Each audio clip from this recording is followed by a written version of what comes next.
Romania is on the verge of launching one of the most significant transformations of its ground forces since the end of the Cold War, a shift that underscores the changing security landscape on NATO's eastern flank. The government in Bucharest has submitted a request to Parliament seeking authorization for a massive procurement plan, up to 216 new main battle tanks and associated support vehicles, at an estimated cost of €6.5 billion before taxes. If approved, the deal would not only redefine the combat capabilities of the Romanian army but also mark a decisive step away from its reliance on legacy Soviet-derived platforms toward full NATO integration. At the center of this proposal lies a recognition of the strategic vulnerabilities posed by Romania's aging armored fleet.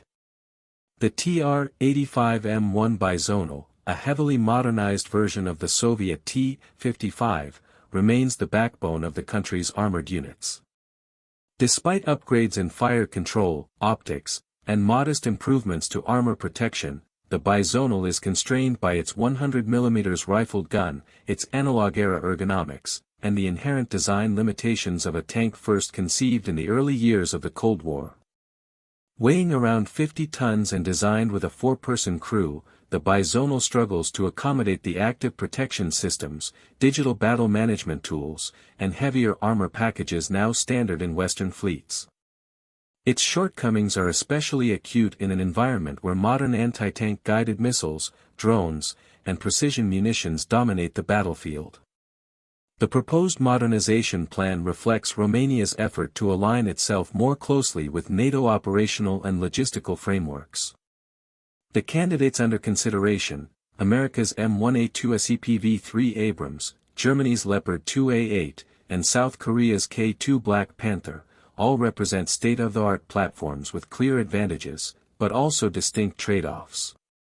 Each option would move the Romanian army onto a NATO-standard 120mm smoothbore gun, open the door to advanced active protection systems, and enable integration with digital command and control networks. Just as importantly, they would offer interoperability with allied units deployed across the region, reducing the burden of sustaining a disparate fleet. The Abrams offers Romania immediate commonality with U.S. forces frequently rotating through the Black Sea region, an advantage that cannot be overstated in terms of logistics, training, and ammunition supplies.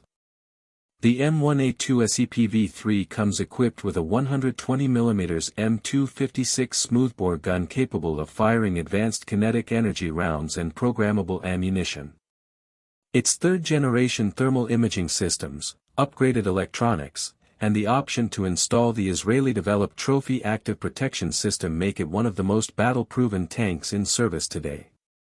However, the Abrams gas turbine engine, while delivering an impressive 1,500 horsepower, is notorious for its high fuel consumption and logistical demands. Romania would have to weigh the benefits of combat power against the strain on its infrastructure, particularly bridges and road networks. Germany's Leopard 2A8 presents a different set of strengths. Building on a long legacy of European armored warfare, the Leopard series is widely regarded as the gold standard for NATO's land forces. The 2A8 variant incorporates the Rheinmetall L55A1 gun, Euro Trophy active protection as a program of record, and advanced thermal optics. Its integration across multiple NATO armies ensures a robust logistics and training ecosystem, while its upgrade pathways are well established.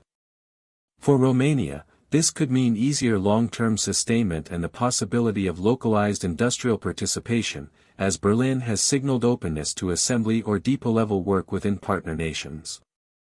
The drawback, however, lies in the Leopard's weight and cost, both of which are substantial, and in the political considerations of negotiating with Germany at a time when European defense industries are under significant strain from Ukraine-related orders. The K2 Black Panther represents a third path, one that emphasizes mobility and technological innovation. Lighter than both the Abrams and Leopard, at roughly 55 tons, the K2 features an auto-loaded 120mm L/55 gun, advanced hydropneumatic suspension that allows the hull to adjust firing angles, and a compact but powerful engine configuration. Its agility, high rate of fire, and sophisticated fire control systems give it advantages in Romania's varied terrain, from the rolling hills of Moldavia to the lush plains of Dobruja. South Korea has also shown flexibility in offering local assembly and technology transfer, a prospect that would appeal strongly to Bucharest as it seeks to develop its own defense industry. Still, the K2 lacks the deep sustainment network of the Abrams and Leopard, meaning Romania would take on more risk in establishing a new logistics architecture. Beyond the technical comparison of platforms, the Romanian plan is fundamentally about deterrence and credibility.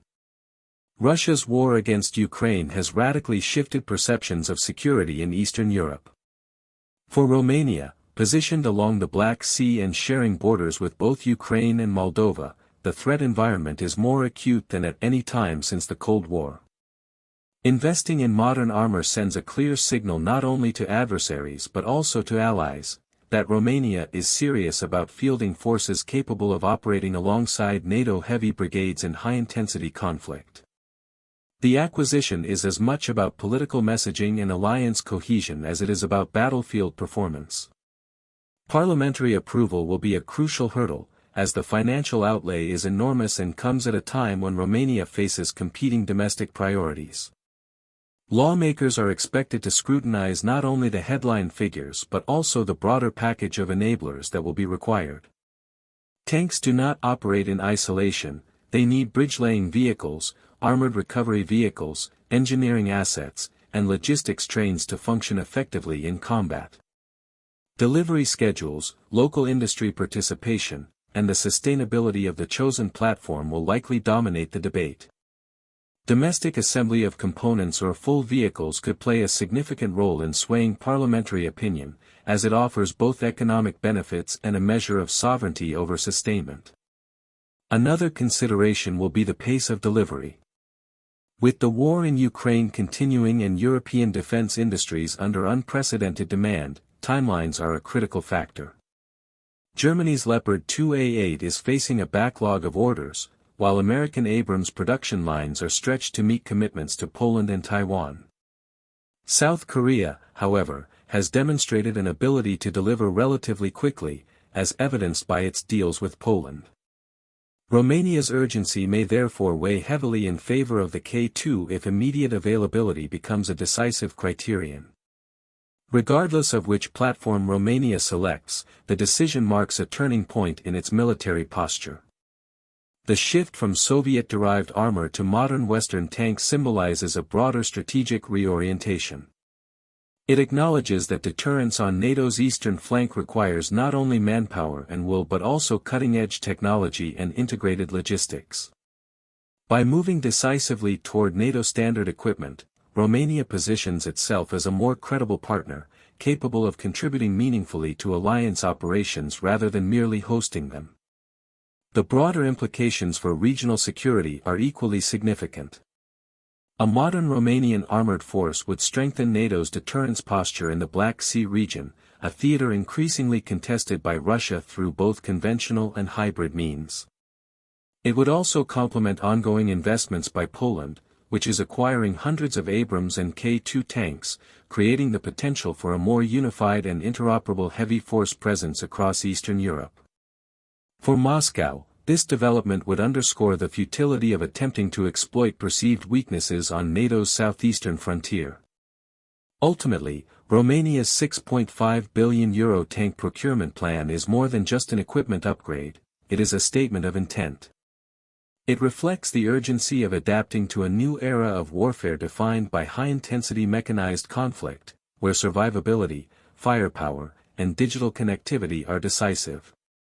The outcome of the parliamentary debate will determine whether Romania can translate its ambition into reality. Yet the direction is clear: Bucharest is preparing to shed the constraints of its Cold War legacy and embrace a future where its armored forces are not just symbolic but operationally formidable within NATO's collective defense.